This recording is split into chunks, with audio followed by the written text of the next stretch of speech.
Bienvenue à Acte 21, c'est la première fois que tu es ici et tu te demandes qu'est-ce que c'est Acte 21. Parenthèse, alors j'ai reçu l'heure de Aline qu'on va trouver dans les salles de bain pour venir me voir après, c'est pour ça que je le sais. Acte 21, c'est quoi? C'est une église qui se veut axée sur le 21e siècle, donc qui est accueillante. Si tu as envie d'un café, tu as sûrement vu en entrant, tu peux prendre un café. Mais c'est une église aussi surtout qui croit à la pertinence et à la vérité du message de la Bible, pas divulgué, que c'est Jésus-Christ qui sauve encore en 2020. Le même Jésus qui peut restaurer, qui peut guérir de façon inattendue. C'est ce qu'on croit ici. Et donc, peu importe d'où tu viens, qui tu es, l'âge que tu as, le passé que tu as, qu'est-ce que tu es en ce moment, si à ta place, si laisse-toi, ouvre ton cœur. Et je te souhaite particulièrement un bon matin ce matin. Et parti cette semaine, ces temps-ci, on est dans une série on étudie la Bible dans l'Église, hein, Kat? Oui. Donc, on est dans la thématique de 1 Pierre. Et donc, qu'est-ce qu'on fait? C'est qu'on passe vraiment à travers ce livre-là de 1 Pierre. C'est une lettre que Pierre a écrite à les églises, aux chrétiens. Puis, on décortique ça verset par verset. On a même un livret qu'on a encore là, à l'entrée à la table de livres que vous pouvez vous procurer au coût de 5 $. Dans le fond, c'est quoi ce livret-là? C'est un petit livret qu'à chaque jour, on peut lire ensemble en église. De façon individuelle aussi, il y a des questions de méditer un peu sur c'est quoi 1 Pierre, chaque verset, qu'est-ce qu'il dit, c'est qui Dieu, qu'est-ce que je peux mettre en pratique dans ma semaine. Mais aussi se servir de ce livre-là pour partager entre nous, pour s'encourager. Donc, si tu n'as pas encore le livret, il y a encore le temps de le procurer. Puis, on est avancé un petit peu dans la série, mais ça vaut quand même la peine. Donc, si tu ne l'as pas, vas-y. Puis, 1 Pierre, moi, qu'est-ce que je retiens en ce moment là, de cette série-là, c'est que c'est comme beaucoup de contrastes contradictions, on dirait, mais qui font du bien. Donc, on a un côté de souffrance, mais un côté de l'espérance aussi. Donc, on se rappelle, on va chercher des choses qu'on vit vraiment tous, qui sont de la condition humaine, si on peut dire, mais de ressortir les vérités, de sortir notre identité aussi. Donc, ce qu'on n'est plus, parce qu'on a connu Jésus, puis Jésus a payé plein de choses pour nous, pour qu'on puisse avoir la liberté, pour qu'on puisse le connaître. Donc, notre identité en Christ est rendue quoi?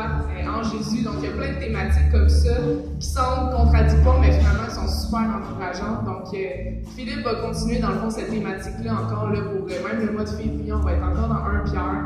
Fait que c'est vraiment riche. Ouais, c'est Puis, on aime ça. On aime pouvoir partager aussi en groupe connexion et tout. Fait que c'est super encourageant. Je pense que les enfants aussi, ils ont des thématiques, le suivi de ce travers. C'est un enfant, mettons. Oui, donc depuis le début de l'année 2020, on a commencé quelque chose de nouveau à Zone Enfant qui est un programme sur 3 ans où les enfants vont passer à travers toute la Bible. Donc, Zone Enfant, dans le fond, c'est. On a des locaux là, pour Zone Enfant qui sont au 108 rue Wellington Nord. Et vous pouvez amener même vos enfants encore s'ils sont avec vous, là, d'âge primaire, préscolaire. Les gens sont super compétents, on les aime, on veut s'occuper d'eux. Puis c'est surtout que c'est adapté. Donc on veut qu'ils comprennent, on veut qu'ils connaissent aussi Jésus. Puis même moi je savais même pas ça, mais après chaque dimanche, il y a un courriel qui est envoyé aux parents pour expliquer qu'est-ce que les enfants ont vu, des questions de réflexion pour jaser avec les enfants, pour qu'ils puissent retenir aussi, apprendre à connaître Dieu, avec leur compréhension d'enfants à eux, selon leur âge. Donc c'est super bien fait, puis les enfants apprécient beaucoup, puis il y a beaucoup de bons commentaires de ça. Donc soyez pas gênés de les amener, ayez pas peur non plus, c'est très très bien fait, bien organisé, super sécuritaire. Oui, vraiment. Puis je pense qu'ils racontent ce qu'ils ont vu durant l'école du dimanche à leurs parents dans le retour à la maison. Fait que c'est super. Une dernière petite annonce, en fait, à Acte 21, on aime être proche de la communauté, on aime faire des actions pour la communauté, on aime ça, être imprégné, aider, aimer. Donc, à chaque mois, l'Église a eu à cœur de soutenir un organisme de la région par la vente de muffins qui se fait à chaque dimanche matin au coût de 2$. Tous les fonds vont à un organisme de la région. Et ce mois-ci, c'est le dernier dimanche pour aider, c'est l'organisme La PAM. La PAM, qu'est-ce que c'est? Le nom complet, on peut dire juste la PAM aussi. Là. Le nom complet, c'est l'Association des proches des personnes atteintes de maladies mentales. Donc, il y a des gens qui souffrent de certaines problématiques de santé au niveau de la santé mentale, mais aussi des proches qui vivent avec. Ça peut être difficile que tu peux te sentir dépassé. Moi, dans le contexte de mon travail en intervention, je travaille beaucoup avec cet organisme-là, puis c'est simple, c'est accessible. Il y a des rendez-vous très rapides, parce que c'est communautaire, mais communautaire aussi avec souvent manque d'argent. Donc, si vous avez faim ou si vous n'avez pas faim, mais vous avez envie de donner votre muffin, je trouve que c'est une super belle cause. C'est le dernier dimanche qu'on soutient l'organisme La PAM. Et donc, l'an prochain, il y aura un autre organisme qui va être soutenu. Juste avant d'accueillir Philippe, j'aimerais juste qu'on ferme les yeux puis mettre un temps en prière pour cette matinée.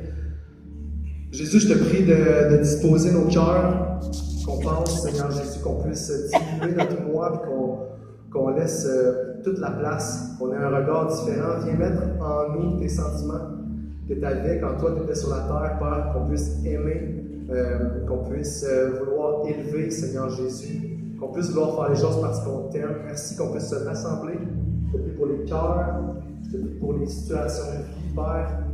Je te prie pour les focus, Seigneur, qu'on puisse revenir à toi, Seigneur, dans nos focus, parce que les circonstances peut-être ne bougeront pas, mais toi, tu es là, tu dois donner la force de passer au travers, Seigneur, avec une joie surnaturelle. Et je te prie pour ces personnes, pour tout le monde qui vit certaines choses, Seigneur Jésus, que cet espoir puisse être concret, qu'on puisse capturer, Seigneur Jésus, spirituellement ces promesses, qu'on ne fasse pas juste les connaître, on demande ton aide, Saint-Esprit. Alors je te remets cette matinée, je te remets Philippe et son message, Père. Amen. Amen. Philippe Baudouin.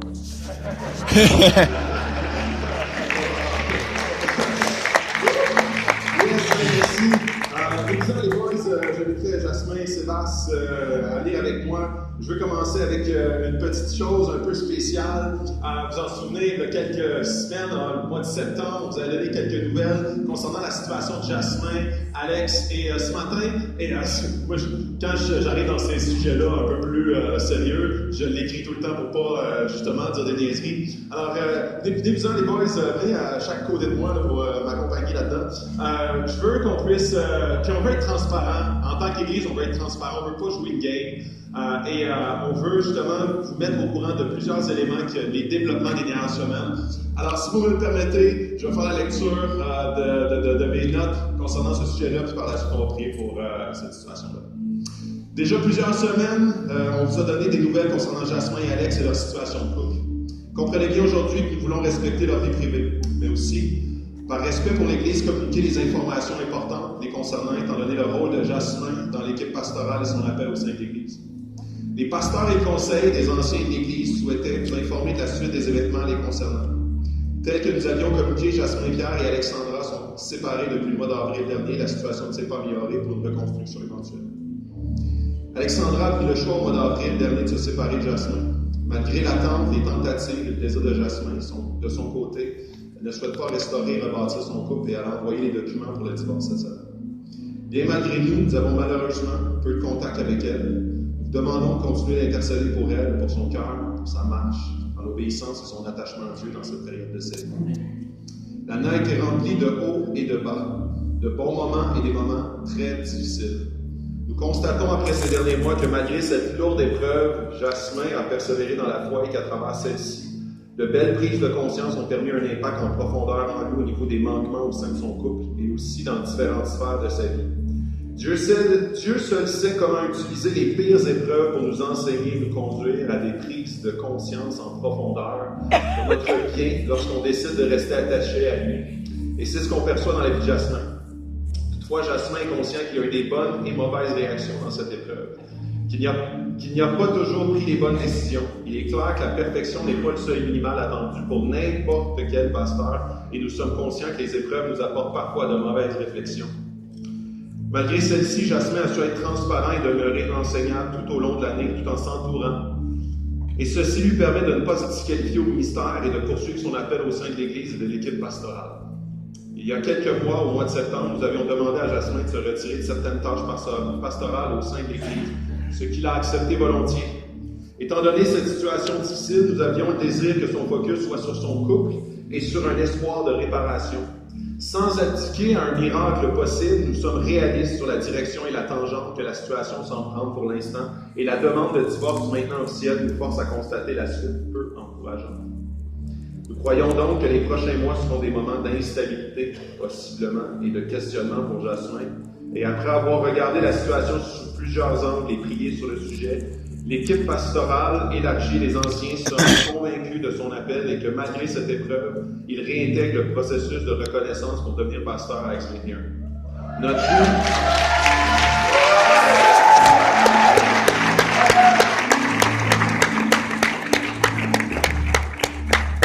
but dans cette dimension est d'être sage dans les responsabilités qui lui sont confiées afin d'honorer son appel tout en respectant les impacts que la situation face à son mariage a présentement dans sa vie.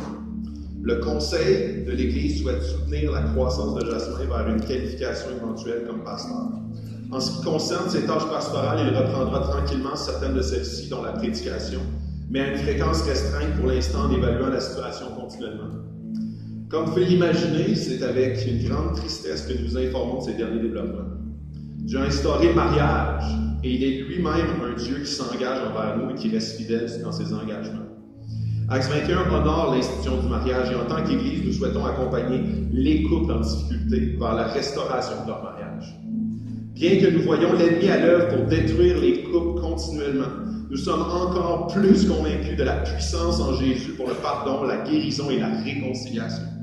Rappelons-nous donc l'importance de rester vigilants dans notre marche avec Dieu et de constamment évaluer les désirs de notre cœur à la lumière de la parole.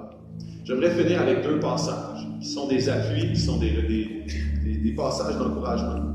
Dieu est pour nous un refuge et un appui, un secours toujours présent dans la détresse, Psaume 46:2. Et l'Éternel est une forteresse pour le génie, une forteresse dans les moments de détresse. Ceux qui connaissent ton nom se confient en toi, car tu n'abandonnes pas ceux qui te cherchent, l'Éternel. Psaume 9, 10 et 11. Donc, c'était les quelques mises à jour. Je ne sais pas si, Gary, vous aviez quelque chose à ajouter. Alright. Je vais y aller. C'est quand même drôle de voir quelqu'un à côté de toi parler de ta situation devant tout le monde.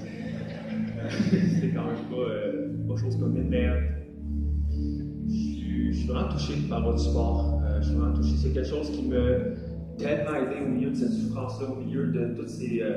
Psaume 23 nous parle de quand on marche, la vallée de l'ombre de la mort. Je l'ai vécu. Et je pense que je suis en train de m'en sortir. Je suis en train de juste de voir le jour arriver. Puis je vais sûrement avoir la chance de vous en parler plus en détail dans les prochaines semaines. Mais le soutien de chacun d'entre vous, vos prières, vos paroles encourageantes, mes amis qui étaient proches de moi comme une famille, à prier, à jeûner. Il y a des gens qui étaient là qui jeûnaient plein de journées avec moi pour voir la reconstruction de mon couple qui n'est pas arrivé malheureusement. Tu sais, je veux être transparent avec vous dans le sens où comme ça m'encourage vraiment lorsqu'on m'annonce que je vais revenir tranquillement à titre de pasteur au sein de l'Église et de voir vos applaudissements, ça me touche. Mais la réalité, c'est qu'au milieu de mon couple, qui recule de plusieurs mois ou années, vous m'aurez sûrement pas applaudi face à l'attitude que j'avais dans mon couple, face à mon femme. Et ça, je vous demande pardon. Parce que en tant que pasteur, en tant que leader, je dois être un modèle. Je dois être un modèle pour vous, je dois être un modèle pour l'Église, je dois être un modèle pour ma famille, mes confrères, mes consoeurs, peu importe. Et je n'ai pas été. Et Dieu m'a brisé. Dieu m'a brisé royalement. Okay? Quand Dieu te donne une fessée, pas comme ton père, maintenant. Puis Dieu m'a pas manqué, maintenant. Mais c'est là où est-ce que la situation m'attriste énormément. Je prenais un temps tantôt ce matin avant de m'en venir ici. Je prenais un temps dans mon bureau, je priais, puis je voulais tellement passer ce temps dans la présence de Dieu parce que c'est la seule chose que j'ai besoin présentement. Et je lisais dans 2 Corinthiens, chapitre 7, où que Paul parle de tristesse. Et au verset 10, ça nous dit que la vraie tristesse de Dieu mène à la repentance. Tu peux avoir une tristesse dans ton cœur de dire « Je suis tellement désolé que ça arrive, que tout le monde est au courant parce que à cause de cette situation-là, c'est public, je suis un pasteur, je suis vu, je suis connu. Tout le monde est au courant, tout le monde en parle, même le plus proche à Sherbrooke. Et je peux être triste de dire « je suis vraiment désolé, ça m'affecte, je suis triste », mais la vraie tristesse de Dieu mène à la repentance. Et c'est quelque chose que j'ai cultivé, c'est quelque chose que je veux continuellement cultiver. Envers vous, avec vulnérabilité, avec humilité, avec transparence, de dire j'ai failli, j'ai fait plein de gaffes. Je vais sûrement continuer encore à en faire, mais c'est pour ça que j'essaie de m'entourer, d'avoir des gens autour de moi qui vont vraiment me supporter, m'encourager. C'est là qu'on voit la pertinence de l'Église, c'est là qu'on voit la pertinence des groupes connexions, c'est là qu'on voit la pertinence d'avoir des frères et des sœurs, c'est là qu'on voit la pertinence d'avoir des partenaires de redevabilité. Et je veux vous remercier, continuer à prier pour la situation. Comme on a dit, les papiers sont envoyés au palais de justice. C'est quelque chose qui va arriver dans les prochaines semaines. Donc, je vais revoir Alex depuis plusieurs mois. On va se revoir en cours. Quand même pas de messe. Et continue à prier pour elle. Continue à prier. Puis, mais j'ose croire que tout concourt au bien de ceux qui aiment Dieu. Et j'aime Dieu. J'aime vraiment Dieu. Et merci par votre foi, par votre zèle, de m'encourager avec votre amour. Et ça me donne encore plus le goût de voir, de croire que le meilleur est à venir. Ouais.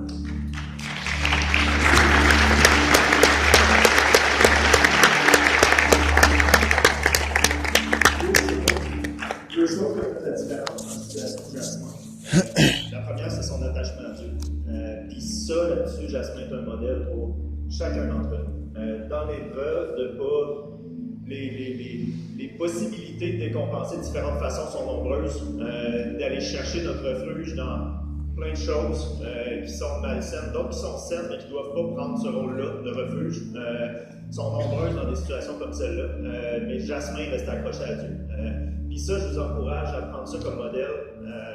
À garder les focus sur Dieu. Quand il y a des défis dans vos vies, quand il y a des défis dans votre couple, que vous alliez vous réfugier en Dieu plus que sur Facebook, à domper vos affaires ou à n'importe quoi d'autre, mais vraiment vous réfugier en Dieu. Deuxième chose, c'est ses amis. Merci à ceux qui ont été là pour Jasmin, merci à ceux qui l'ont entouré, merci à ceux qui l'ont supporté, merci à ceux qui ont pris, qui l'ont laissé pleurer quand c'était le temps de pleurer, qui l'ont écouté, qui l'ont conseillé aussi quand c'était dur de le faire. Puis ça, c'est un modèle pour vous, comme d'être des amis comme ça. On veut être ces amis-là qui vont être présents dans la vie de celui qui vit des défis, et qui vont être capables de dire comme, oui, ça tu peux y aller, non, ça je t'encourage à pas aller là. Il y a des amis qui vont être capables de dire les choses difficiles, des amis qui vont être capables de reprendre, même quand l'autre vit de la souffrance, qui vont être capables de vivre cette situation-là avec toute la compassion qu'on peut la vivre, mais en même temps avec toute la sainteté avec laquelle on peut la vivre. On veut honorer le mariage, dans Acte 21, on l'a dit.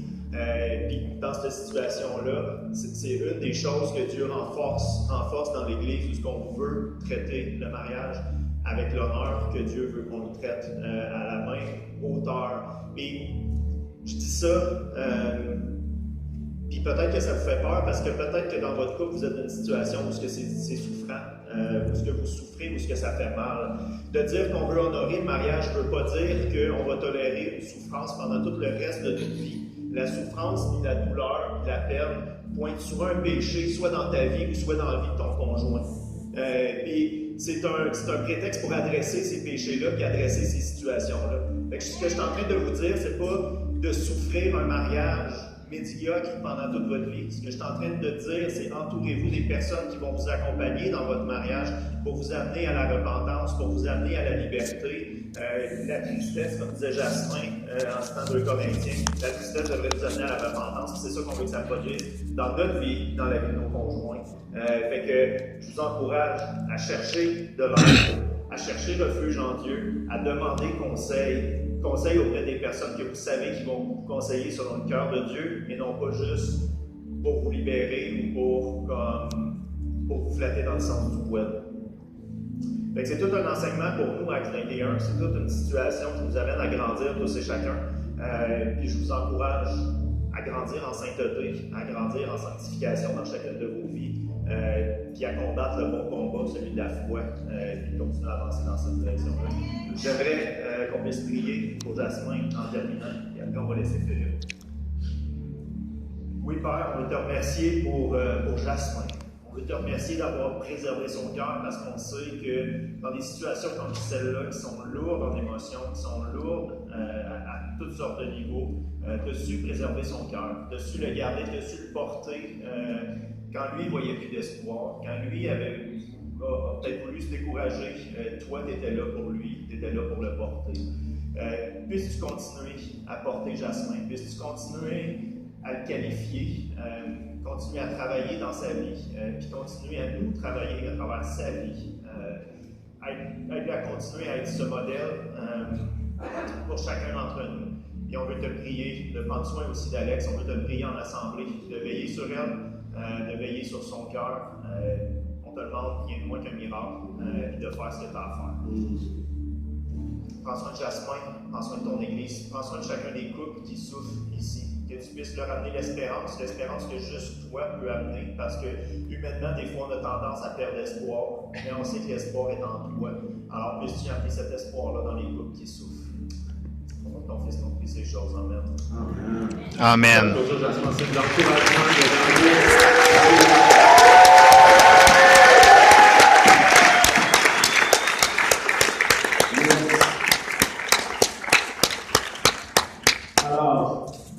Sur cette note joyeuse, on commence un discours. Alors, on continue la première lettre de Pierre. Ce matin, le discours va être à peu près agréable, comme quand tu flattes un chat dans le sens contraire du poil, ou quand tu mets des ongles sur un tableau. Oh, C'était fun, hein? Vous avez hâte, hein? Ce matin, on parle de la soumission! Ah! Est-ce qu'on peut le dire ensemble? Soumission! J'ai l'air d'un gourou. Soumission! Wow, mais ça part fort, ça. Alors, comment réagis-tu à juste entendre ce mot-là? C'est comme, oh boy, tu sais, t'arrives avec la mauvaise thématique, là, tu sais, c'est peut-être la première fois que tu dis, what? C'est quoi cette patente-là, là? Tu sais, le gars qui commence avec la soumission. C'est drôle parce que la soumission, ou plutôt notre aversion à la soumission, déjà, à partir de l'âge de 2 ans, ce qu'on appelle le Terrible 2, le Terrible 2, pour ceux, qui a des enfants, qui est parent et qui a passé à travers le Terrible 2? OK. Ceux qui lèvent pas la main, c'est parce que peut-être vous pensez que vos enfants n'ont jamais quitté le Terrible 2, fait qu'ils sont comme, il y a 8 ans, 12 ans, 18 ans, qui est encore dans le Terrible 2. Le Terrible 2, pour vous dire que c'est quoi les caractéristiques, c'est que tu t'affirmes, tu apprends à dire non, et là, ça a l'air cute, comment je le dis, là, mais c'est complètement difficile. Hier, je parlais avec un de mes amis, son garçon a 2 ans et 2 mois, je veux dire, ça arrive vraiment à 2 ans, là, et il dit, dans l'avant-midi, il a pris un espèce de bibelot qui était sur une table, il l'a lancé en la face de son frère pour aucune raison, et là, il s'est fait chicaner, mis dans le coin, là, c'est pas correct, son frère, il était comme un gros bleu. Et là, 1h60 minutes plus tard, c'était la manette de PlayStation. Sur l'autre bord, bang! Et là, genre, son frère, il pleure encore, 2 grosses poxites, et Terrible 2. Il s'affirme, non, des crises, des bacon. Les bacon, là, ça vient de Terrible 2. Alors, c'est là que ça frie, là, tu sais, t'arrives à l'épicerie, puis ça frie à terre, là. Bon, ben, Terrible 2. Alors, ça, c'est le refus de l'autorité. Mais l'enfant prend conscience que, hey, j'ai de l'autonomie et je peux refuser que mes parents soient l'autorité. Alors non, je refuse. Bacon, c'est ça la solution. Et là, des fois ça marche, des fois c'est lancer un objet, des fois c'est une crise, des fois c'est comme... Surtout quand il y a d'autres mondes autour, ça marche encore plus, ça ils l'apprennent assez vite.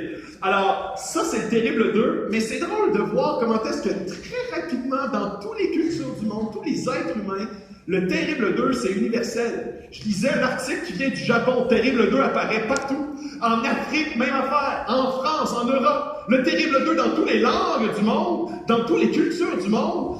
D'emblée, l'enfant naît en s'enlignant vers le Terrible 2. Et c'est assez intéressant de voir comment est-ce que l'être humain, il a en aversion la soumission, d'emblée. C'est comme si la soumission, c'est de se mettre sous l'autorité de quelqu'un d'autre. C'est ça que ça veut dire la soumission. Et vous allez comprendre pourquoi le passage aujourd'hui, on va parler de soumission. Je vais parler de différents éléments de la soumission. Je vais parler de toutes sortes de choses qui touchent à la soumission. Et c'est drôle que ce soit Pierre qui adresse ça, parce que Pierre, c'est certainement la personne qui avait le plus de difficultés avec la soumission. Juste vous donner quelques exemples. Dans Marc 14, c'est Pierre qui dit à Jésus, il dit, moi, les autres vont partir, moi je vais être le seul qui jamais ne te quittera. Et Jésus qui dit, ouais, mais tu vas me renier avant que le coq ait chanté. Et tu sais, même devant l'autorité de Jésus, la soumission devant Jésus, dit, je m'en vais mourir. Non, tu ne mourras pas. Et il sort son épée, c'est drôle parce que quand Jésus vient se faire arrêter, et il tranche l'oreille, dans le fond, c'était la première fois que ça me marquait, il tranche l'oreille du serviteur du prêtre. Puis dans le fond, le serviteur du prêtre, c'est le seul qui n'est pas armé. Un serviteur de prêtre qui n'est pas armé, les autres sont armés. Fait que là, tu vois, mon Pierre, il est comme, OK, lequel qui mesure 4 pieds 8, parfait, pas d'épée. Le pauvre petit serviteur du prêtre, il est là, pas d'oreille, Jésus guérit ça. Alors, tu sais, tu vois que la rébellion, le Terrible 2, Pierre, il est encore à 40 ans. Pierre et Marc, ça, c'est la première fois aussi que je prenais conscience, ça dit que l'évangile de Marc, c'est une collaboration entre Pierre et Marc. Marc, c'est un jeune. Marc n'est pas un disciple de Jésus. Pierre a collaboré avec Marc pour l'écriture de Marc, et tous les éléments qui mettent en lumière la rébellion de Pierre sont très souvent dans l'évangile de Marc. Et c'est drôle que ce passage-là qu'on va lire dans Pierre aujourd'hui a été écrit par Pierre. Et Pierre se rappelle de comment il était rebelle, comment il ne voulait pas se soumettre à l'autorité. Et il encourage complètement dans une autre direction, quand il a pris de la maturité quelques années plus tard, à la soumission.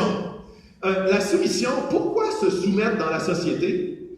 En fait, la raison pour laquelle on demande aux gens de se soumettre dans la société, ça va être souvent pour éviter le chaos, par crainte de rétribution ou par récompense. Alors, quand on dit dans une salle, levez la main pour parler, c'est pour éviter le chaos. Quand on dit n'utilise pas ton cellulaire au volant, ben on va te donner 8 points de démérite, ça c'est par rétribution qu'on veut que tu te soumettes. Quand on dit si tu te fais poigner, ça va te coûter ça, c'est encore une fois par conséquence. Ou sinon, c'est pour dire, si tu veux avoir un salaire et rester chez nous, pour travailler chez nous encore, tu dois m'obéir comme patron. Alors, dans la société, on a toujours ce portrait-là de la soumission. C'est soit par conséquence, tu sais, là, comme une récompense, ou sinon pour éviter le chaos que tu vas te soumettre. Dans la Bible, vous allez voir comment est-ce que les motifs de base sont tout à fait différents. Et c'est là-dessus que je veux mettre l'emphase, parce que très souvent, en tant que chrétien, on ne comprend pas bien, et ces passages-là, quand on les comprend au premier niveau, ils nous irritent. Quand on les comprend au deuxième niveau, ils nous libèrent. Et c'est ça qui est extraordinaire avec la parole. Quand on comprend la parole juste sur comment est-ce que, quand on la comprend au premier niveau, c'est impossible de suivre ces commandements-là. Quand on les comprend au deuxième niveau, on comprend beaucoup plus le fond de l'histoire. On comprend le motif, la puissance avec laquelle ça se met en action. Et ça change toute la donne. C'est assez spécial de voir que dans notre société, la rébellion fait partie de nos fondements. Même, c'est assez fondamental dans notre société que d'être en revendication de ce qui est en autorité. Notre pays a été bâti comme ça. Même les États-Unis et le Québec ou le Canada ont été bâtis en étant rebelles à la colonie française ou anglaise. Et là, après ça, il y a eu tout ce mouvement de rébellion, de revendication, et même aujourd'hui, ça fait encore partie de nos racines. Comment est-ce que dans une table au dîner, à votre travail, c'est populaire de parler contre les décisions gouvernementales? C'est comme, d'emblée, là, c'est comme si tout le monde est d'accord d'être contre ce que le gouvernement fait. Peu importe les décisions gouvernementales. Peu importe, rouge, bleu, libéral, Québec solidaire, de gauche ou de droite, toujours c'est une bonne discussion à dire « Ah, ils sont donc bien! » On les prend toujours comme des idiots, puis c'est accepté dans notre société. Parce que la revendication fait partie de notre pays. Et c'est là-dessus que je veux vous amener à être illuminé sur l'arrière-plan de ce passage-là. Ce qui est hyper important de comprendre. Parce que sinon, on fait juste suivre la vague de notre société sans être transformé et que notre intelligence soit renouvelée avec un nouveau programme complètement, celui de Christ. Alors, je commence plutôt. Alors, on va lire le passage, suivez dans vos Bibles, 1 Pierre, le passage, c'est le verset, le chapitre 2, 11 à 25. Je vais passer rapidement parce que vous allez voir que le même passage qu'on débute, c'est le même passage qu'on a commencé la semaine dernière et on recommence encore cette semaine. Ça dit, vous qui autrefois n'étiez pas un peuple, vous êtes maintenant un peuple de Dieu. Vous qui n'aviez pas obtenu compassion, vous avez maintenant obtenu compassion. Bien-aimés, je vous encourage, en tant que résident temporaire, restez temporaire, c'était la semaine passée, je parlais de camping, là, tu sais, vous en souvenez? Et étranger sur la terre, on est comme des campingers sur la terre, à vous abstenir des désirs de votre âme, des désirs de votre nature propre qui font la guerre à l'âme. Et retenez ce bout-là à la fin. Les désirs de votre chair font la guerre à votre âme. Les désirs, puis ça, là, ce verbe-là, c'est le verbe en grec dit hypothémia. Puis hypothémia, ça ne veut pas dire juste désir, ça veut dire de trop vouloir quelque chose. Un désir démesuré. Et c'est là où est-ce que presque tous les éléments qui te détruisent proviennent d'un désir trop présent. Par exemple, la jalousie dans un couple. La jalousie dans un couple provient de l'insécurité vis-à-vis que l'autre ne va pas assez t'aimer. Alors, je vais contrôler ces relations, contrôler ces communications dans le but de... Donc, mes désirs vont amener une destruction de mon couple.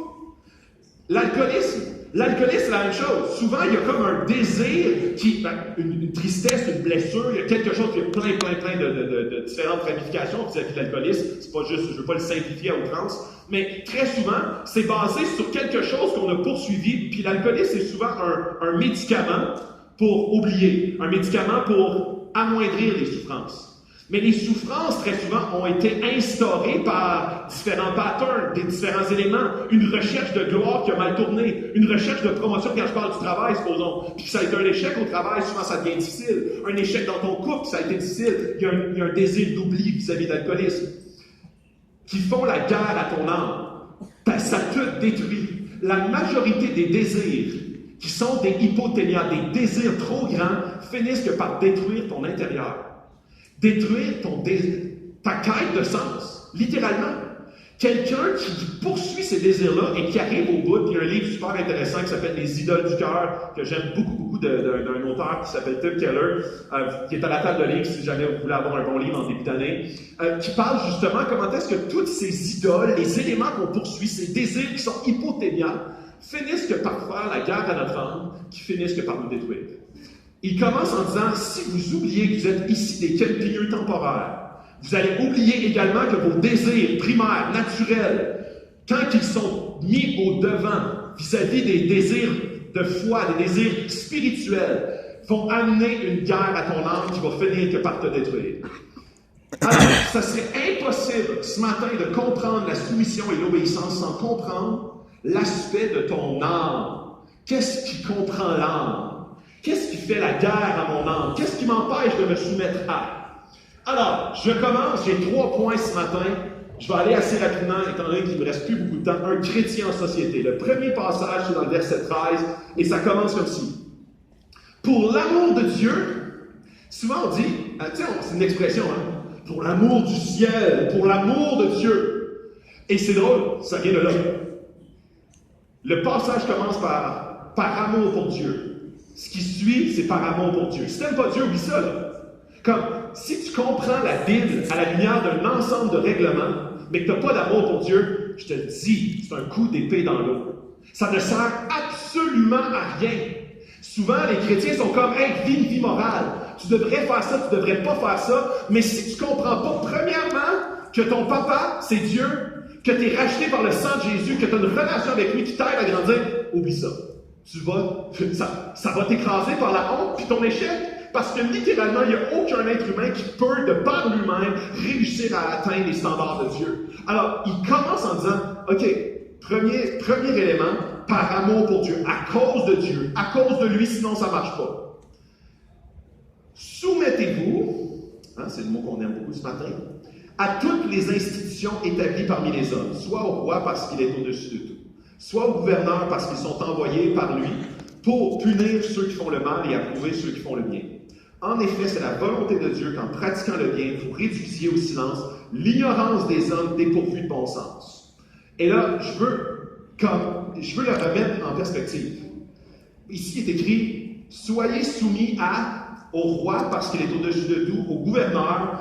Et là, je vais te poser la question, qui sont les autorités dans ta vie? Et dans notre vie, on a toutes sortes d'autorités.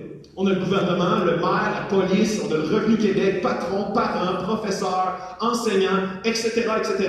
C'est tous des autorités. Dans ce temps-là, si vous pensez, mais eux autres n'étaient pas... Là, je paraphrase ça. Eux autres, puis c'est bon ton opinion, là, c'est bon, tu as perdu tes élections, là, les dernières élections municipales, provinciales ou fédérales. Puis tu dis, ouais, mais ça paraît que eux autres, dans ce temps-là, il n'y avait pas notre gouvernement qu'on vient d'avoir. En fait, il y avait bien pire.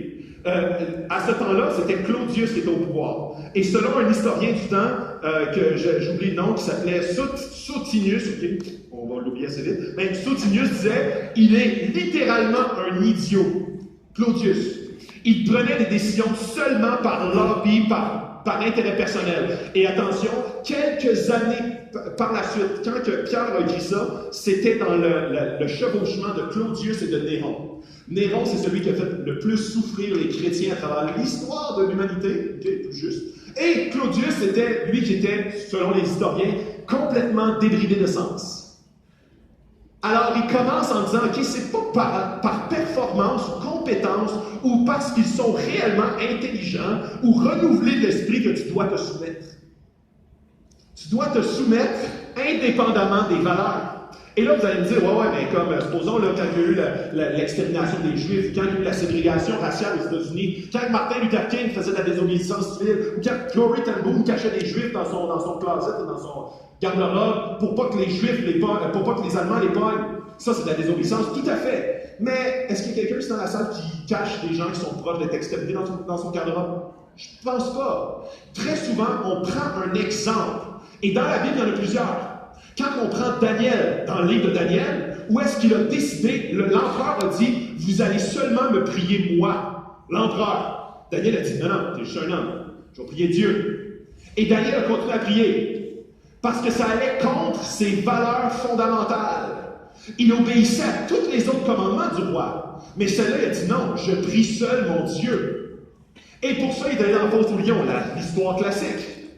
Il y a eu également Shadrach, Meshach et Abednego, les amis de Daniel, qui, eux, de la même façon, devaient se prosterner devant leur roi pour l'adorer. Puis eux autres ont dit non, oui, on se prosterne juste devant notre Dieu.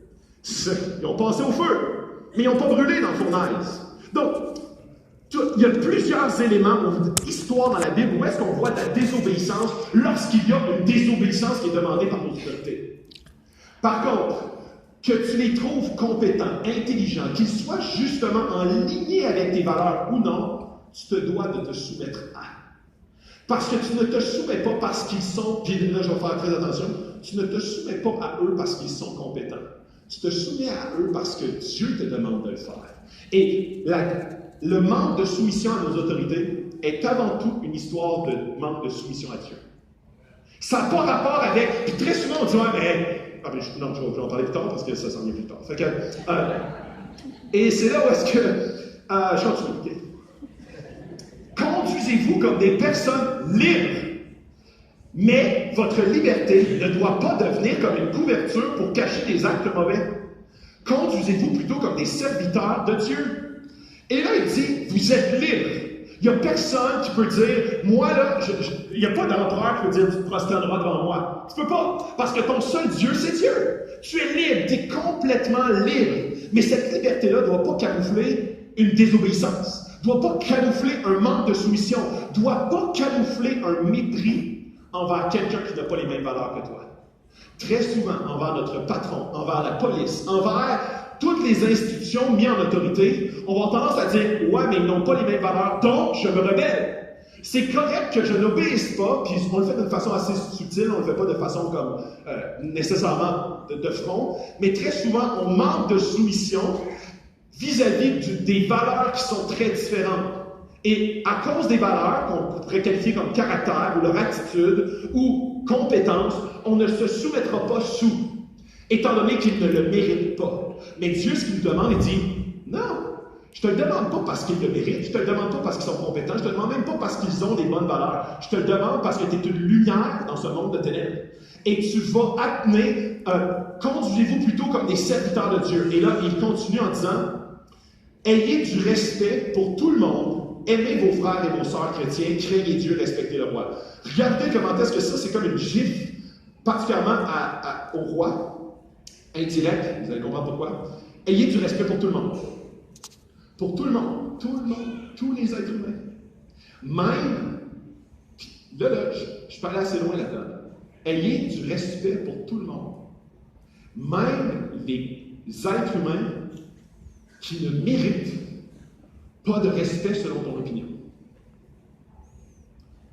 Je vais dire un terme, là, tu vas dire, wow, là, tu vas loin. Est-ce que tu as du respect pour les gens qui pédophiles? Les gens qui ont violé des gens? Non. Wow. Je te dis, si j'en voyais un, là, je te le dis, il est là. Je suis pas capable! Ayez du respect. Sais-tu quoi? Notre perception vis-à-vis des êtres humains, là, je suis allé dans des thèmes qui sont comme, socialement, là, qui sont inacceptables. Si j'allais vers comme des gens qui font très méchants, qui font de la médisance continuellement, qui envoient promener tout le monde, tu sais, comme un de tes collègues, ton pire collègue au travail, ok? Juste lui. Très souvent, on va avoir tendance à voir comme si ces gens-là ne méritent pas ton respect. Mais qu'est-ce que tu veux dire par respect, Philippe? C'est que chaque personne sur cette terre a été créée à l'image de Dieu et Dieu les aime. Et Dieu a envoyé son Fils parce qu'il les aime. Il est mort pour eux parce qu'il les aime. Et il est prêt à les racheter s'ils se tournent vers lui. Le pire sur cette terre, comme le meilleur selon ta perception, Dieu les aime et il a été créé à son image. Très souvent, on dit, moi, ma morale est plus élevée. Alors, eux n'ont pas mon respect, ceux qui sont plus hauts que moi ont mon respect, ceux qui sont comme dans la même boîte que moi jusqu'à un certain niveau, ils ont mon respect, mais passer cette barrière-là, oublie ça. Si je pouvais là, les éliminer de la terre, je le ferais. Si je pouvais peser sur un piton, je le ferais. Je n'aurai jamais de respect parce qu'ils ne le méritent pas. Mais sais-tu quoi? Le salut, tu ne le mérites pas non plus. Dieu a donné sa vie quand toi, tu ne le méritais pas non plus. Souvent, c'est parce qu'on se voit quand même bon, puis on dit, hey Dieu, by the way, je pourrais croire en toi, puis tu pourrais me donner ton salut, ce serait un bon trade, ce serait un bon échange, tu sais. Je suis une personne assez morale, je rajoute Jésus là-dedans, puis ça fait ça fait un pédophile, pardon. Jamais de la vie, Jésus cracherait là-dessus. Non. Le larron sur la croix, vous en souvenez? Hein? Un meurtrier, aujourd'hui même, sera au paradis avec moi. Ayez du respect pour tout le monde. Le pire individu que tu connais en ce moment dans ta vie, pense-y, là. Mets l'image là, dans ta tête. Le pire, je parle pas d'Italie, dans ton entourage, n'importe qui, là. Je veux un vrai nom. Dans ta tête, qui parle, dis-le pas. Mélissa Desjardins. Prie pour lui. Aime tes ennemis. Ça, c'est les paroles de Jésus. Pour tout le monde, aimez vos frères et vos sœurs chrétiens. Et c'est là, ce matin, ce que Jasmin nous a partagé, c'est un exemple de pourquoi est-ce qu'on veut être une famille à l'Église. On veut se supporter dans les épreuves, on veut prier les uns pour les autres. On ne veut pas se pointer du doigt, mais on veut s'encourager vers la bonne direction qui est Jésus. On veut justement avoir une grâce les uns envers les autres et non pas être jugemental les uns envers les autres parce que Dieu a une grâce infinie envers nous. Alors, c'est pour ça qu'on a un amour pour l'Église. Souvent, les gens qui ont de la difficulté à se soumettre dans la société ont aussi de la difficulté à se soumettre dans l'Église. Et je vais en parler dans les autres semaines. Mais la soumission dans l'Église, elle est très apparente. Et c'est pas un gourou, là. C'est pas au pasteur. Oui, les pasteurs sont une figure d'autorité dans l'Église. Sauf que on est appelé à se soumettre les uns aux autres. On est appelé à être soumis les uns aux autres. Éphésiens 5 parle de la soumission les uns aux autres. Alors, la soumission fait partie intégrante du plan de Dieu. Quand on a de la difficulté à se soumettre aux institutions, on a de la misère très souvent à se soumettre à Dieu. Et là, il continue, il dit, craignez Dieu. Ça, c'est dans une autre. Il n'y a personne sur la terre que tu devrais craindre quand tu crains Dieu. Quand tu crains Dieu, tu es comme, qui d'autre je pourrais craindre? Je crains tu sais, le Dieu 3 fois 5. Il n'y en a plus d'autres après. Fait que je ne craindrai pas le regard des hommes, des femmes, je ne craindrai pas le regard des gens en autorité, des stars de ce monde, des gens qui sont en pouvoir dans ce monde, parce que je crains Dieu. Et là, il dit, respectez le roi, au même niveau que tout le monde.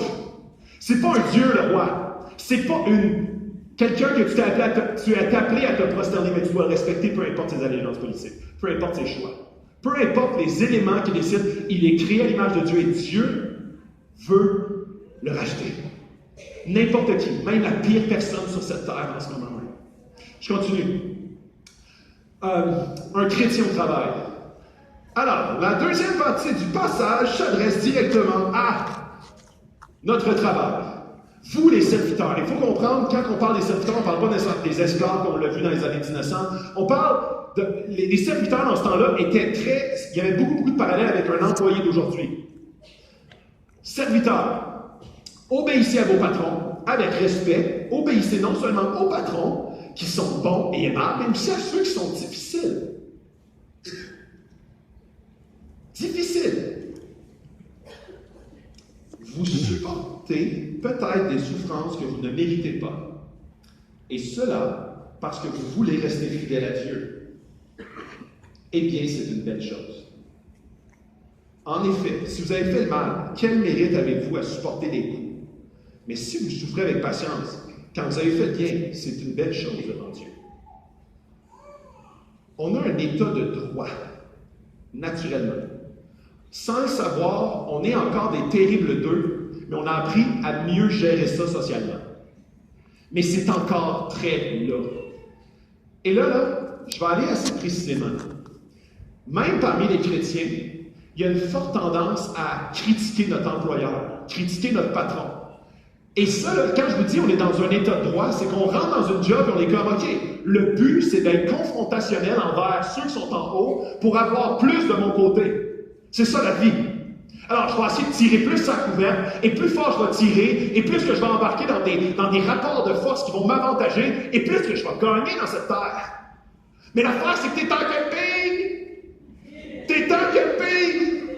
Et quand t'es en camping, t'es pas en train de dire, OK, je suis en train de creuser des fondations de ciment ici sur mon terrain. Non!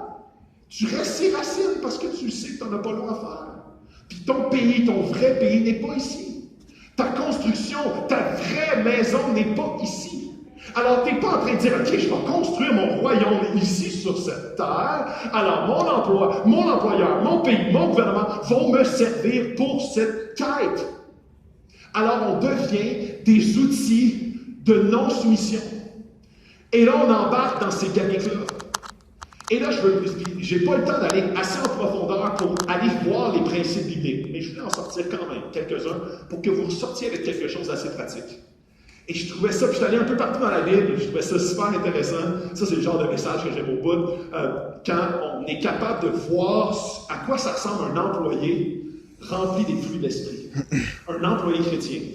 Et c'est ce que j'ai fait.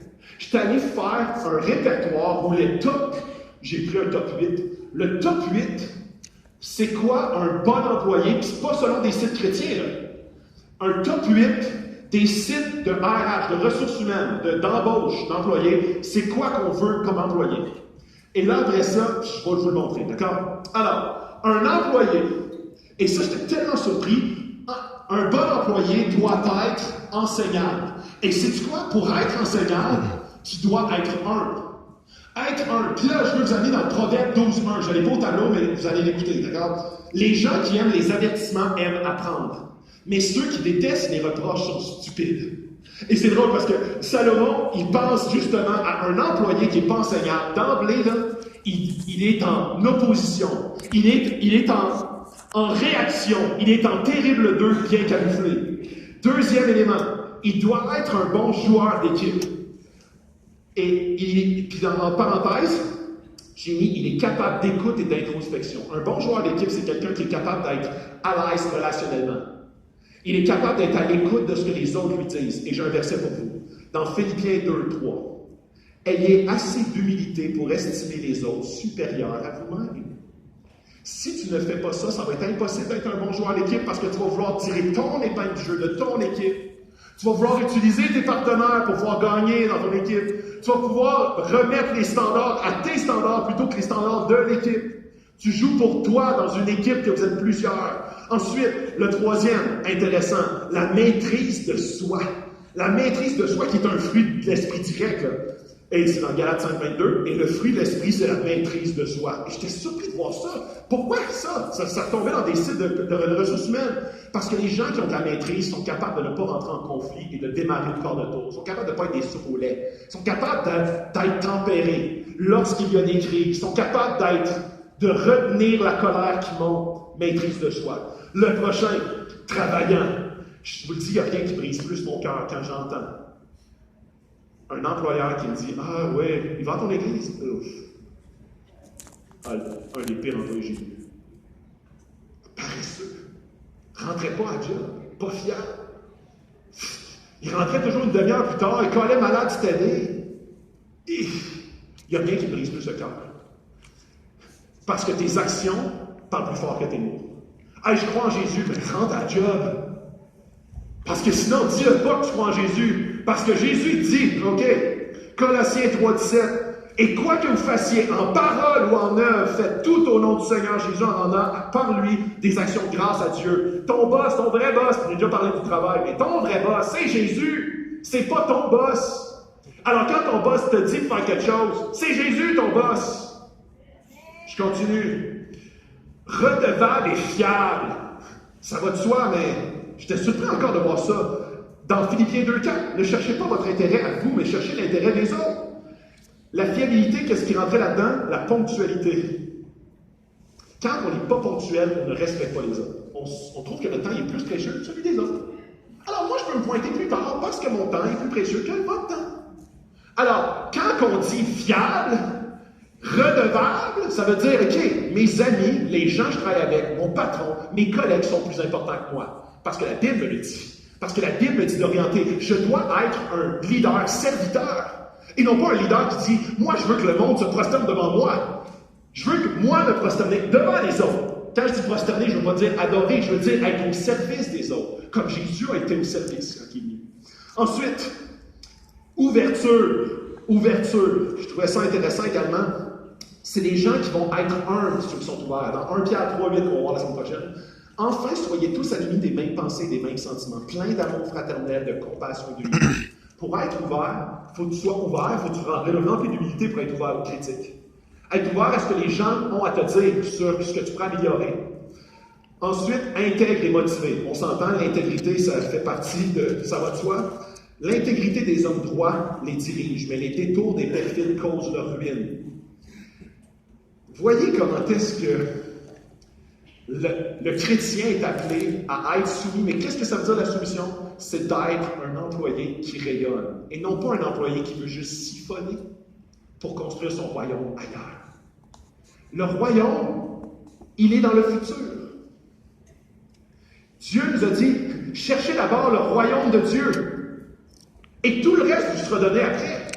Mais quand tu t'orientes ton regard dans la direction du royaume de Dieu, tu n'es pas en train de vouloir construire ton royaume ici. Alors, tes finances deviennent au service du royaume de Dieu. Tes talents deviennent au service du royaume de Dieu. Tout devient dans ta vie au service du royaume de Dieu. Si j'ai besoin de m'oublier, de souffrir pendant un peu de temps, si j'ai besoin d'oublier quelque, tu sais, comme de me faire violence dans un endroit où est-ce que je ne suis pas reconnu à ma juste valeur pour le royaume de Dieu, gloire à Dieu. Parce que ce pourquoi je suis ici sur la terre, c'est pour Dieu et non pour moi. Alors, si tu n'as pas d'amour pour Dieu, pour faire toutes ces choses-là, c'est impossible. Impossible. Et c'est là que j'arrive déjà à ma conclusion. Ah, ça, je trouvais ça tellement fort. Charles Spurgeon, qui dit, un des plus grands prédicateurs de l'histoire, qui dit, le chrétien doit travailler comme si tout dépendait de lui et prier comme si tout dépendait de Dieu. C'est ça la foi. C'est un chrétien ne peut pas s'asseoir sur sa foi en disant, ah, moi je suis racheté, moi ça va bien, moi ce qui est important c'est l'Église. Non, non. L'affaire, là, c'est que Dieu te demande d'être un bon et fidèle serviteur. Et ça, c'est du lundi au dimanche, pas juste le dimanche matin. C'est dans tous les sphères de ta vie. Que même à la maison, s'il y a des gens qui sont des mères ou des pères au foyer, Dieu te demande d'être un bon et fidèle serviteur, d'être un intendant de son royaume. Tu es en train de coacher, d'éduquer des gens et des hommes et des femmes de Dieu qui vont poursuivre son royaume. Tu es en train de travailler pour le royaume de Dieu. C'est sérieux ce que tu fais. C'est important ce que tu fais. C'est glorieux ce que tu fais. Parce que ton boss, c'est pas toi au regard de toi, c'est Dieu qui te regarde toi. L'appel du chrétien. Faites tout sans vous plaindre. Ça, c'est dans Philippiens 2,14 qui dit « Faites tout sans vous plaindre et sans discuter. Ainsi, vous serez innocents, on n'aura rien à vous reprocher, vous serez des enfants de Dieu sans défaut, au milieu des gens malhonnêtes et mauvais. Parmi ces gens-là, vous brillez comme des lumières dans le monde. » On est appelé à briller. On est appelé à briller pas parce qu'on est rémunéré. On est appelé à briller parce que notre patron, c'est Jésus. Parce que notre Dieu est glorieux. Parce qu'il nous a tout donné. Il nous a donné beaucoup plus qu'un salaire. Il nous a donné la vie éternelle. Il nous a donné une foi, un espoir, un sens à notre vie. On travaille parce qu'on est à son service. On ne travaille pas pour une rémunération. Puis là, je sais que des fois, ça peut voir, mais là, qui paye ta bouffe, c'est-tu ton salut? Je le sais, on vit dans un vrai monde. Sauf que derrière, et c'est ça la foi, c'est ça la spiritualité, c'est ça d'être au service de Dieu et de croire en Dieu. Ça veut dire que les dimensions spirituelles ont un impact dans la vie physique. Si les deux sont séparés, il y en a un qui perd son sens. Puis maintenant, la pratique du chrétien devient juste une pratique, sans fondement et sans cœur. Je veux vous raconter cette histoire. Dans le fond, il y en a qui ont écouté le film Pearl Harbor avec le beau Ben Affleck. C'est un film, je sais, c'est un film qui est sorti en 2001, fait que le mec n'était pas né. Désolé. Mais il y a une histoire là-dedans, une histoire vraie, qui m'a tellement touché. En fait, il y avait un gars qui s'appelait Jacob DeShazer, qui faisait partie. Dans le fond, ce qui est arrivé dans Pearl Harbor, c'est que les Japonais sont venus bombarder Pearl Harbor en surprise. Ça a détruit des centaines de bateaux, des centaines de morts.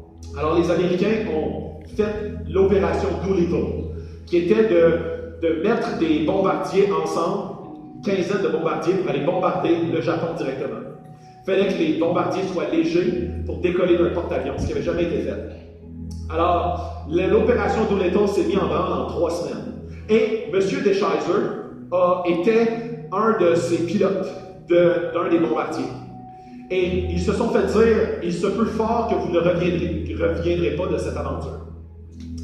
Et c'est ce qui est arrivé. Ils sont partis et ils ne sont pas revenus. Alors, ils sont partis, ils ont tout bombardé le Japon, en tout cas toutes les usines militaires, et ils se sont écrasés pas longtemps après parce qu'il manquait d'essence.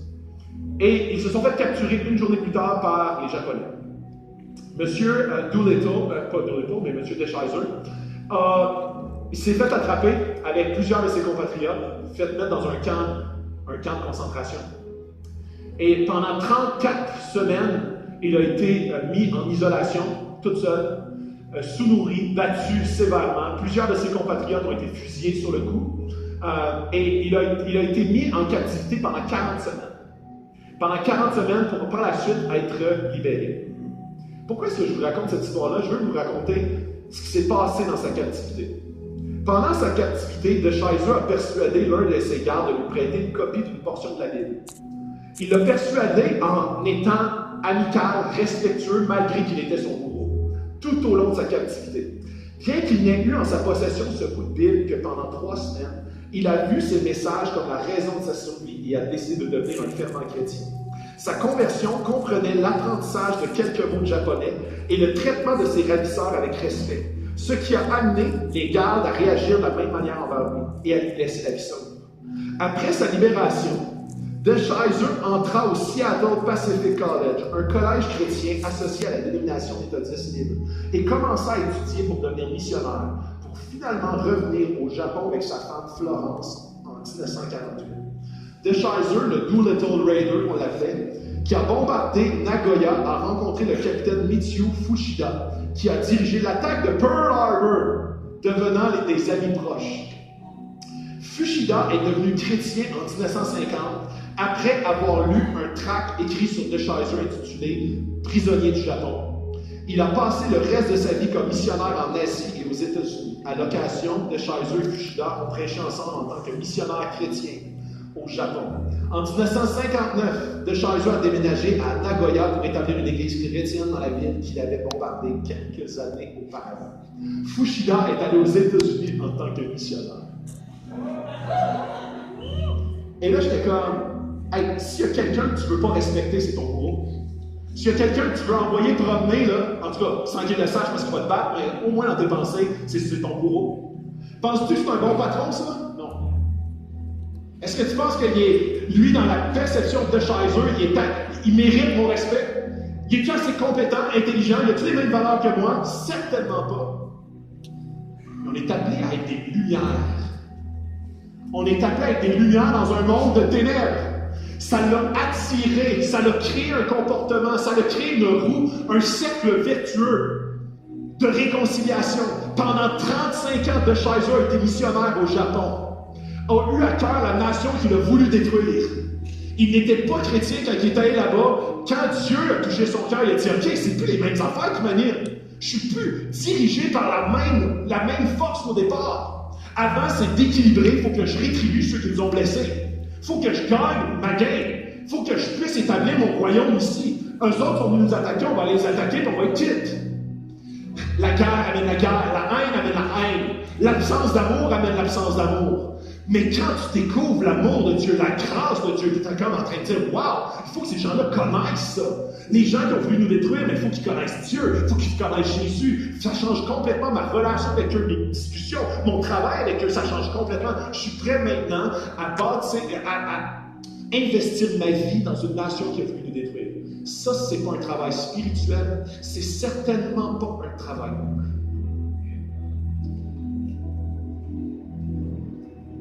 L'appel du chrétien, je suis ça, du fait. C'est à cela que vous avez été appelés. Parce que Christ a souffert pour nous, vous laissant un exemple afin que vous suiviez ses traces. Sais-tu quoi? Un appel, c'est toujours dérangeant. C'est toujours dérangeant. Un appel, c'est toujours pour une raison. Mais sache-le, si je te demande c'est quoi un chrétien, tu vas me dire, ah, c'est quelqu'un qui a des bonnes valeurs, c'est quelqu'un qui a un certain code de vie. Non. Si tu lis la Bible et tu dis, moi j'aimerais ça devenir un chrétien. Un chrétien, c'est quelqu'un qui aime, qui pardonne, qui va à l'église. Non. Si tu lis la Bible en pensant qu'être chrétien, c'est suivre les enseignements de Jésus, je te dis, La Bible, ça va t'écraser. Pourquoi? Parce que ça va être impossible. Pour devenir chrétien, tu dois répondre à l'appel. Par la suite, quand tu réponds à l'appel, tu réalises que Dieu, c'est pas juste un concept religieux. C'est pas juste des bons principes à suivre. C'est un nouveau Père, un nouveau cœur, un esprit qui habite en toi, un Jésus qui est mort à la croix pour toi. Ça change complètement la donne. Ça te donne une idée, une nouvelle perception de la grâce et de l'amour. Du pardon. Le pardon 7 fois, 77 fois, comme Jésus dit. C'est impossible si tu ne reconnais pas à quel point tu as été toi-même pardonné en premier. Je te le dis, si tu n'as pas reçu l'appel en premier, ça sera impossible de respecter ce que Jésus dit de faire. Tu ne voudras pas être un disciple de Jésus. Même ça va t'irriter, tu vas dire, hey, ça c'est craque-pas cette affaire-là. Être soumis au mauvais patron. Puis moi, ça paraît que tu ne connais pas mon patron. Ça paraît que tu ne connais pas les gens autour de moi. Ça paraît que tu n'as pas l'équipe que j'ai. Ça paraît que tu n'es pas payé mon salaire. Si on pense en termes humains, ça fait du sens. Si on pense en termes de chrétien, je réponds à l'appel de Dieu. Dieu transforme mon cœur. Dieu transforme ma perspective du présent. Dieu transforme ma perspective de l'avenir, de son royaume. Et mes relations changent. Et ça, c'est le trajet du chrétien dans la société. Ça, c'est le trajet du chrétien au travail. Ça, c'est le trajet dans toutes mes relations qui vient complètement changer la donne. Et là, par la suite, je peux suivre ses traces. Par amour pour lui et non pas par devoir.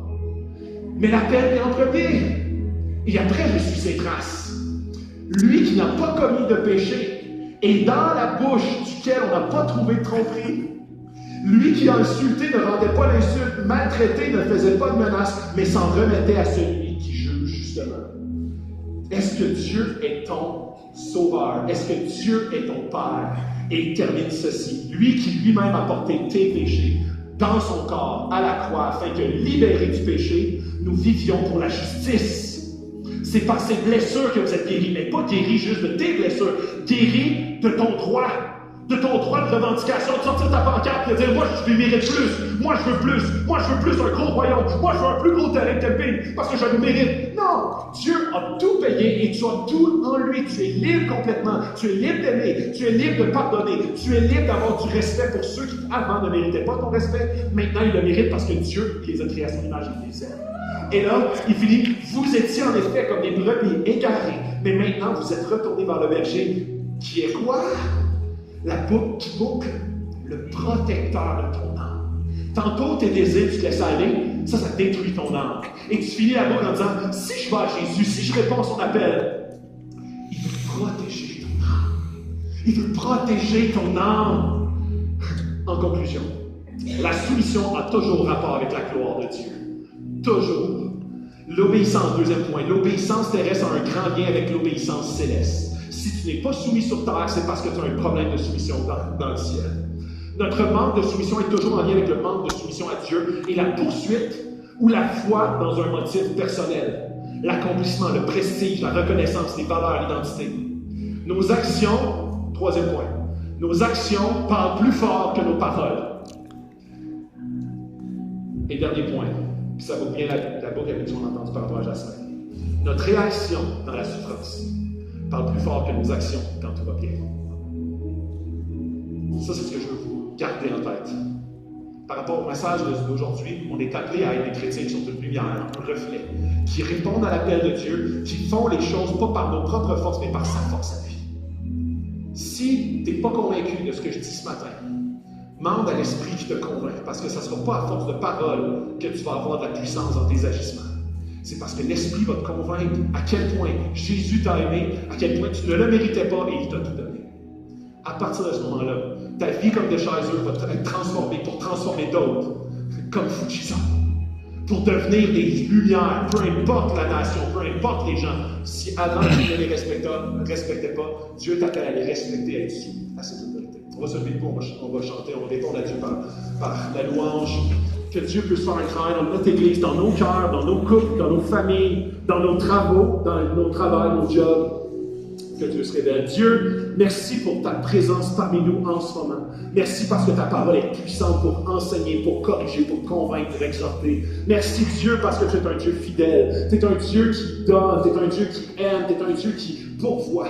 Dieu, merci pour qui tu es. On veut, Seigneur, ce matin, prendre la communion en se rappelant à quel point Jésus a tout donné et que nous, en retour, on peut tout donner. Dieu, on veut se rappeler à quel point ton sacrifice il est central, à quel point ton sacrifice il est tellement suffisant, à quel point ton sacrifice sur lequel est basée notre vie est ancré profondément parce que pour nous permettre de vivre les injustices qu'on va vivre dans ce monde, les différentes difficultés ou souffrances avec foi, dans une foi qui est en toi et non pas dans nos circonstances. Dieu, révèle-toi, transforme-nous, révèle-toi continuellement à nos cœurs, dans nos vies, dans ton Fils. J'avais oublié de mentionner, on va prendre la communion ce matin qui est sur les côtés. La communion qui est un moment pour se rappeler comment est-ce que le sacrifice de Jésus est important, où est-ce que son corps a été brisé, son sang a été versé. Je ne reviendrai pas ici, donc vous pouvez le prendre chacun de façon individuelle à vos places. Vous pouvez le prendre et je vous le dis, c'est un moment particulier pour ceux qui ont répondu à l'appel, pour ceux qui ont mis leur confiance en Jésus. Si tu es encore en questionnement, encore en cheminement, je t'invite à ne pas prendre la communion parce que c'est un symbole qui est pour les chrétiens. Il n'y a rien de magique là-dedans, c'est un symbole pour se rappeler ce que Jésus a fait. Bon matin, Acte 21, ça a été un plaisir d'être là.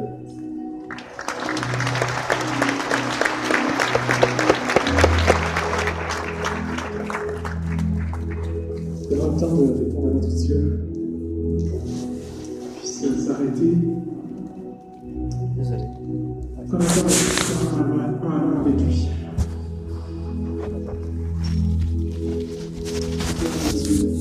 Remettre à ses pieds les choses qu'il y a dans notre quotidien, qu'on retient, qu'on garde pour nous.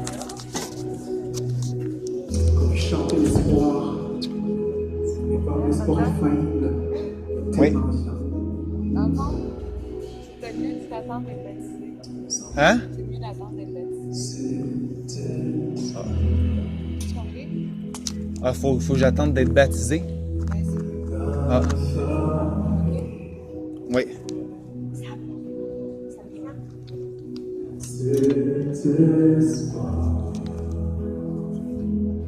est l'encre de mon âme. Cet espoir, cet espoir. J'entends bien.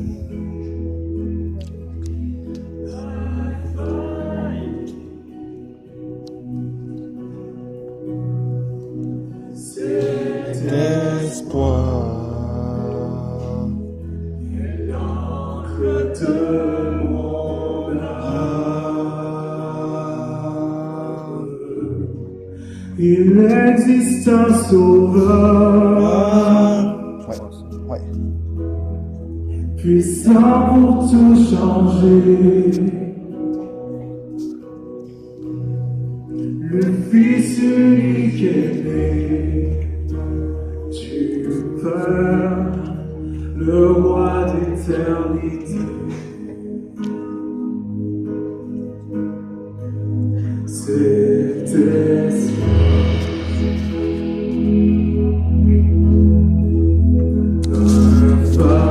infini.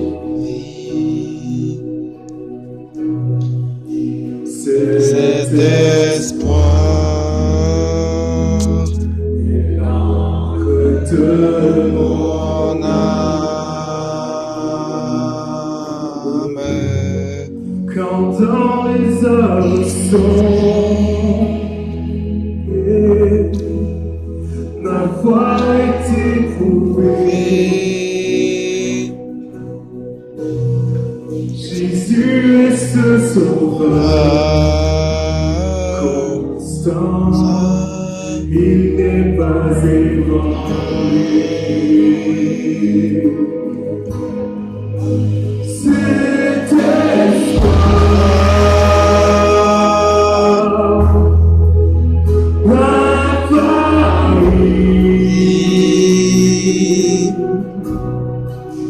Cet espoir il l'encre de mon âme. cet Espoir chantons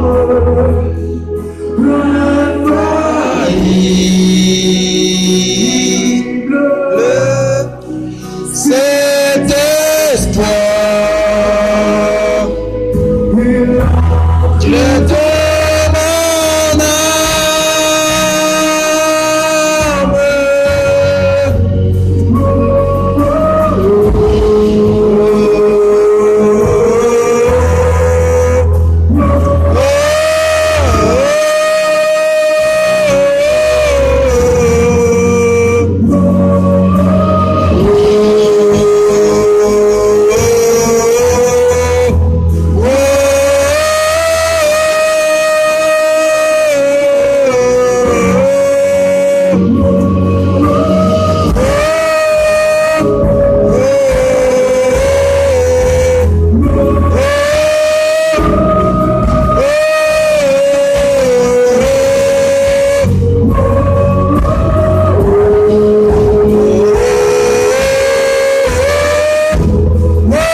D'espoir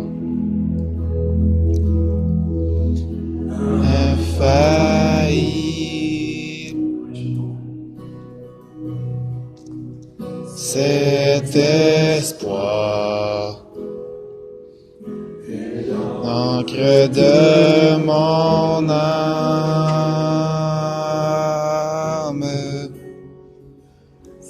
cet espoir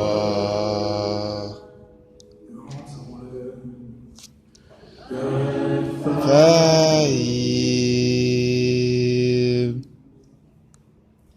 cet espoir est l'encre de mon âme.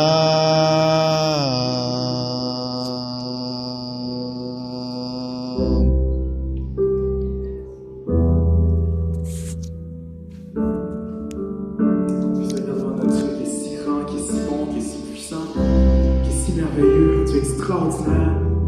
Vous allez venir devant lui et chanter qu'il est grand. Proclamons-le. Poussons nos cœurs et nos âmes ce matin à croire en le fait que Dieu est grand. Malgré les circonstances, malgré qu'est-ce qui peut nous venir en tête souvent, malgré les choses qui peuvent venir nous faire entrave à cette foi, à cette croyance-là, on puisse ce matin proclamer le nom de Jésus.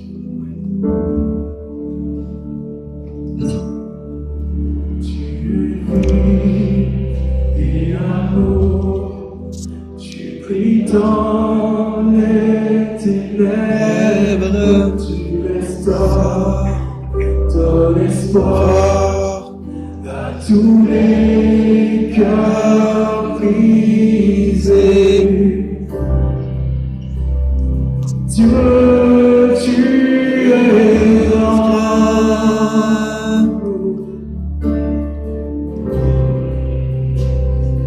Dieu, tu es grand.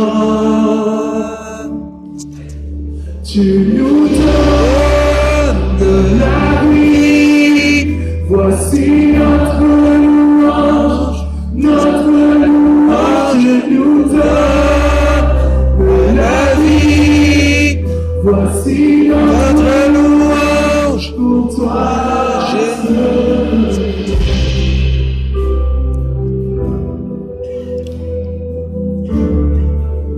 J'entends qu'il est vieux. Tu es amour, tu brilles dans les ténèbres, tu restaures ton espoir à tous les cœurs brisés. Dieu, tu es grand.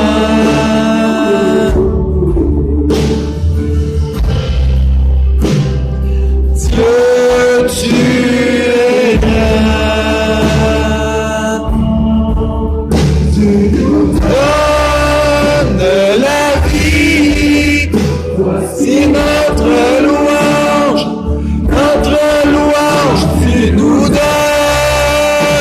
la vie. Voici notre louange, tu nous donnes la vie. Voici notre louange, tu nous donnes la vie. Voici notre louange pour toi seul.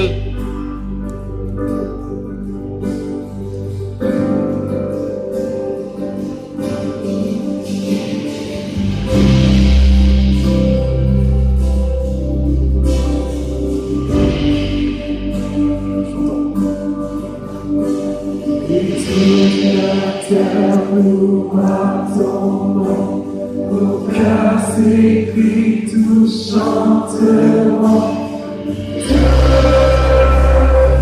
Tu es grand,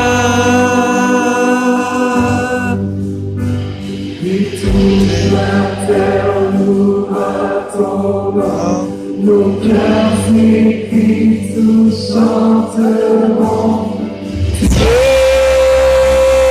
Tu es grand, et toute la terre nous attendons, nos cœurs s'écrient, nous chanterons. Tu es grand, et toute la terre nous attendons, nos cœurs s'écrient, nous chanterons.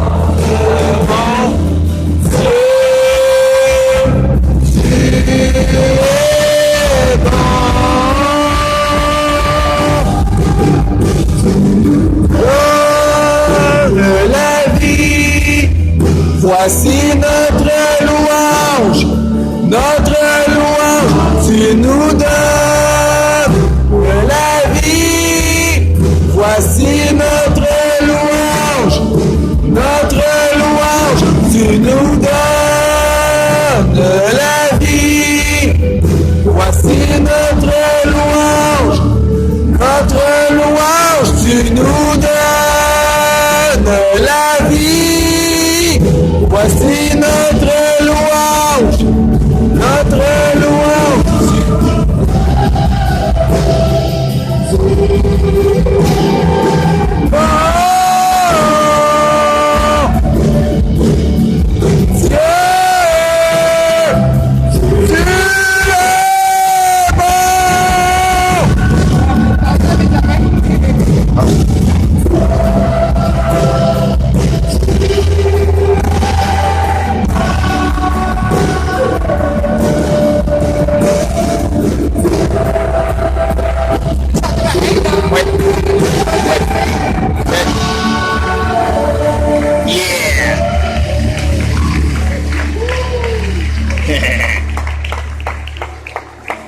Commençons à glorifier, Seigneur. C'est ta présence extraordinaire, éternelle. On est rempli de ton amour. On est choyé, Seigneur, de t'avoir dans nos vies. Éternel, mon Dieu, on veut te célébrer. On va te dire à quel point on t'aime. On va se rappeler à quel point tu es un Dieu extraordinairement grand, tu es extraordinairement puissant. Yes. On va terminer ça, on se lève ensemble. On va notre cœur. On puisse chanter, c'est un Dieu qui est bon. On a chanté tantôt qu'il était grand.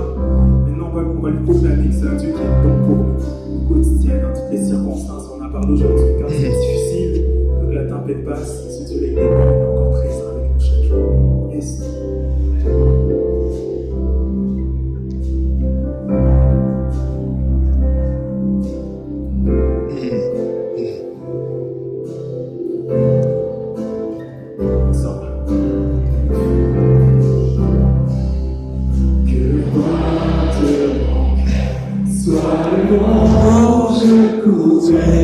Le feu rouge m'a donné, oh yeah, mon chant. Que le roi de mon cœur soit la rançon pour ma vie. Non, je me réfugie, oh yeah, mon chant. Tu es bon, tu es bon, wow, tu es bon, wow, tu es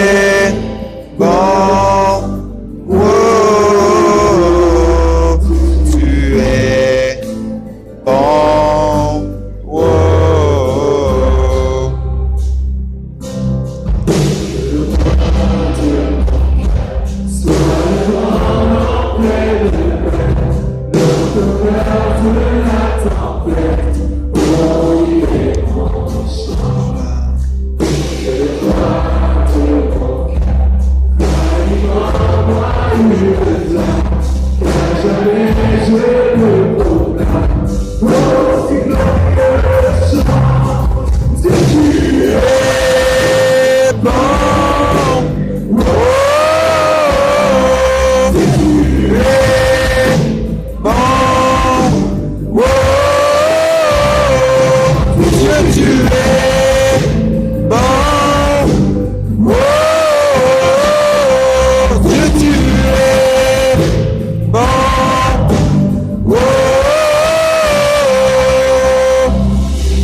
laisseras tomber. Jamais tu me laisseras tomber. Jamais tu ne me laisseras tomber. Jamais tu ne me laisseras pas tomber. Oui. Tu ne me laisseras tomber. Tu ne me laisseras tomber. Jamais tu ne me laisseras tomber. Me laisseras tomber.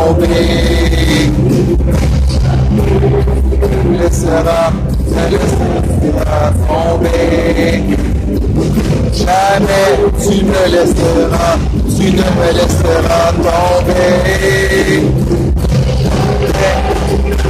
Jamais tu ne me laisseras tomber.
Tu ne me laisseras tomber. Jamais tu ne me laisseras tomber. Jamais tu ne me laisseras tomber.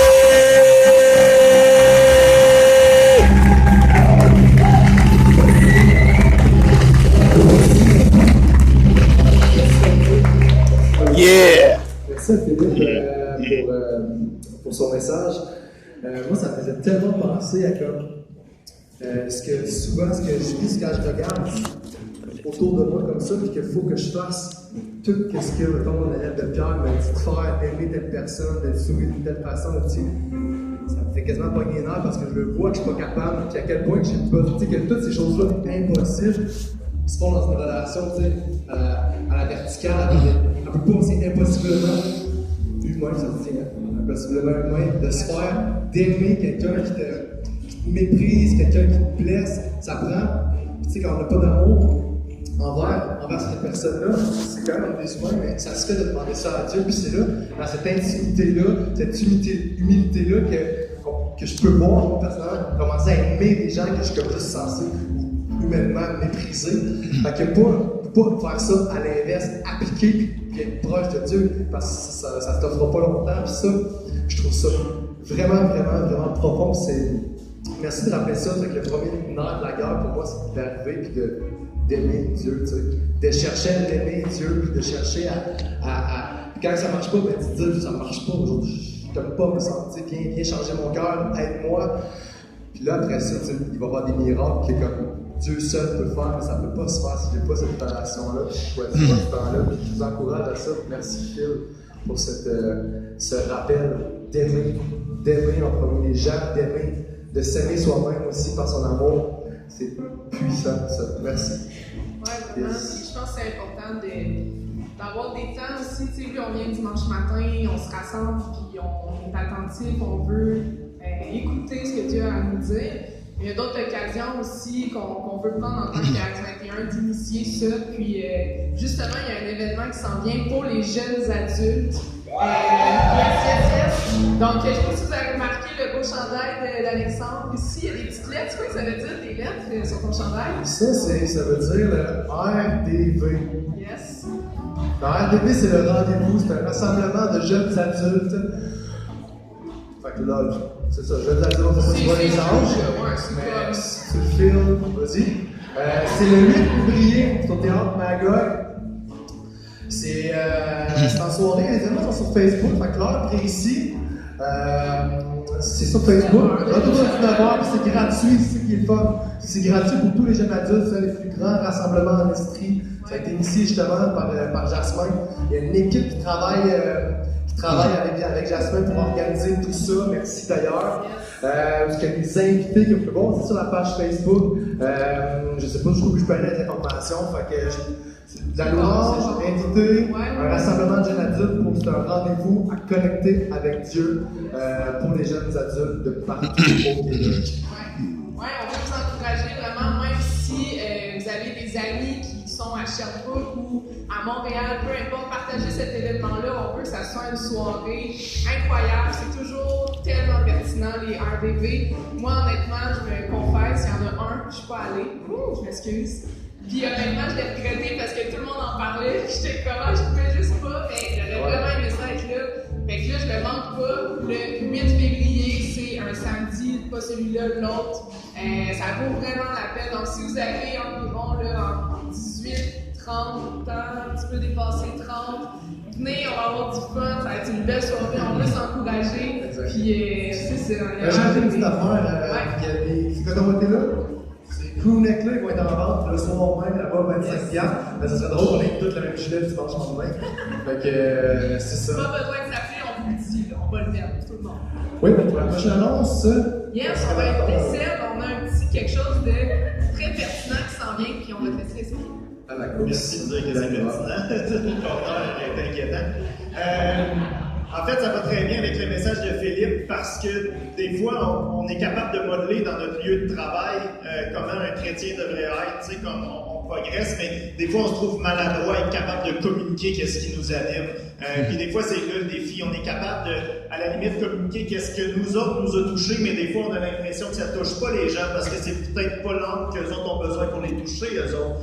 Puis ce cours-là est justement pour nous aider dans ce domaine-là de nos vies. C'est un cours qui est organisé par Parole de Vie, qui est ici à Sherbrooke. On a le privilège d'avoir une école biblique à Sherbrooke, sur les limites de Lennoxville. Puis je vous encourage, si vous voulez grandir, vous améliorer, être capable de communiquer ce qui vous anime, une des choses que ça prend, c'est aussi de comprendre comment les gens pensent. On a eu Évangile langue seconde qui a été donné l'automne passé, qui touche un petit peu à ça. Ça l'approfondit encore davantage. Donc, l'inventaire et l'évaluation de ma propre vision du monde, comprendre qu'est-ce que je crois vraiment. Les outils pour comprendre, évaluer, comparer les éléments des visions du monde des autres. Puis l'attitude que je dois avoir pour bien dialoguer avec respect, humilité, clarté et grâce dans la vie des autres. Beaucoup de personnes viennent me voir et disent « j'ai de la misère à dire ce que je crois, j'ai de la misère à partager ». Ça, c'est pour vous. Il y a un coût à ça parce qu'il y a un professeur qui est payé pour donner le cours. Le cours, donc c'est 120$. Pour le cours, ça commence le 20 février. Il y a 11 rencontres. C'est vraiment un 120$ bien investi. Si jamais vous ne pouvez pas le payer, parlez-en avec votre leader de groupe connexion. Ils vont être en contact avec nous autres. On va trouver le moyen de les supporter. Mais sinon, c'est un 120$ très bien investi. ax21.com/vision du monde au singulier. Donc, vision au singulier. ax21.com/vision du monde. Allez vous inscrire. Il reste juste 15 places. Merci Seb. Merci Seb. Et en finissant, 4. Où j'ai fini avec mon café en passant. C'est ça comme ça, bien discrète, c'est par rapport à tes dons, tes enfants. C'est comment toi, tu te donnes? L'argent, là. OK. À 21, on parle. Oui, à 21. Moi, je fais ça se prend directement dans mon compte, comme des virements Interact qu'on planifie. Parce que moi, je suis quelqu'un qui oublie beaucoup dans la vie, puis si je me dis, je vais y aller avec mon feeling du moment, combien je vais donner dimanche par dimanche, j'oublie. Puis finalement, je donne pas. Puis mon désir, c'est vraiment de voir Axe grandir, qu'on puisse rejoindre encore plus de monde, qu'on puisse partager encore plus. Moi, je me casse pas la tête directement dans mon compte, mais il y a d'autres façons de donner, hein. Oui, exactement. Il y a la table de don juste en bas, je pense que tu peux juste me trompe, on peut prendre l'enveloppe, on peut donner en argent chaque dimanche. Exactement, crédit, interact. Oui, tout à fait. Cash, s'il y en a qui prennent encore du cash dans leur poche. Il y a un tronc là en arrière. Nous, on passe pas la quête ici, on passe pas le chapeau. On veut que vous donniez vraiment de façon généreuse avec votre cœur, avec ce que Dieu vous met à cœur, aussi avec joie. Puis on est content de voir que Dieu il répond. On va bien à 31 financièrement. Puis ça, c'est grâce à vous. Puis on vous remercie vraiment pour tout ce que vous donnez dimanche après dimanche. Oui, tout à fait, d'avoir juste donné avec générosité dans le cœur. Vous avez des montants. Je ne comprends pas ce que tu dis. Fait que je vais vous souhaiter un petit bon dimanche. Yeah! Moi, je vais mettre mon manteau. Ok. C'est pas long, moi, je mets mon manteau puis je me lève après.